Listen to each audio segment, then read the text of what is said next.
സാധനങ്ങൾ വിൽക്കാൻ ബൈക്കുകളിൽ പോകുന്ന റൈഡർമാർക്ക് ശീതീകരിച്ച വിശ്രമ കേന്ദ്രങ്ങൾ ഒരുക്കി ദുബായ്. ഡെലിവറി ജീവനക്കാർക്കായി 40 AC വിശ്രമ കേന്ദ്രങ്ങളാണ് ദുബായ് ഒരുക്കിയത്. മൊബൈൽ റീചാർജിംഗ് അടക്കം വിപുലമായ സൗകര്യങ്ങളാണ് വിശ്രമ കേന്ദ്രങ്ങളിൽ ഒരുക്കിയിട്ടുള്ളത്. കൊടും തണുപ്പിലും പൊള്ളുന്ന വെയിലിലും രാവെന്നോ പകലെന്നോ ഭേദമില്ലാതെ ജോലി ചെയ്യുന്നവർ, ഇരിക്കാനൊരിടവും വിശ്രമിക്കാൻ സമയവും സംവിധാനവുമില്ലാത്ത ഡെലിവറി ജീവനക്കാർ. ദുബായ് നഗരത്തിൽ ഇത്തരത്തിലുള്ള 46,600 ഡെലിവറി റൈഡർമാരാണ് ഉള്ളത്. ഇവരുടെ സങ്കടങ്ങൾ മനസ്സിലാക്കിയാണ് ദുബായ് റോഡ്സ് ആൻഡ് ട്രാൻസ്പോർട്ട് അതോറിറ്റിയുടെ മനുഷ്യത്വപരമായ ഇടപെടൽ.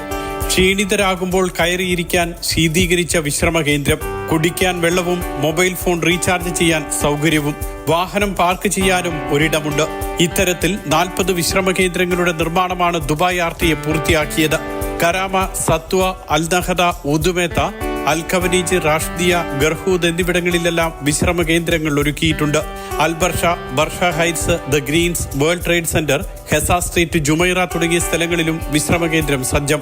2535 സ്ഥാപനങ്ങളിലായി 46,000-ലധികം റൈഡർമാർ നഗരത്തിലുണ്ടെന്നും ഇവരുടെ സുരക്ഷയും ആരോഗ്യരക്ഷയുമാണ് ലക്ഷ്യമെന്നും RTA ചെയർമാൻ മത്താർ അൽ താഹിർ അറിയിച്ചു.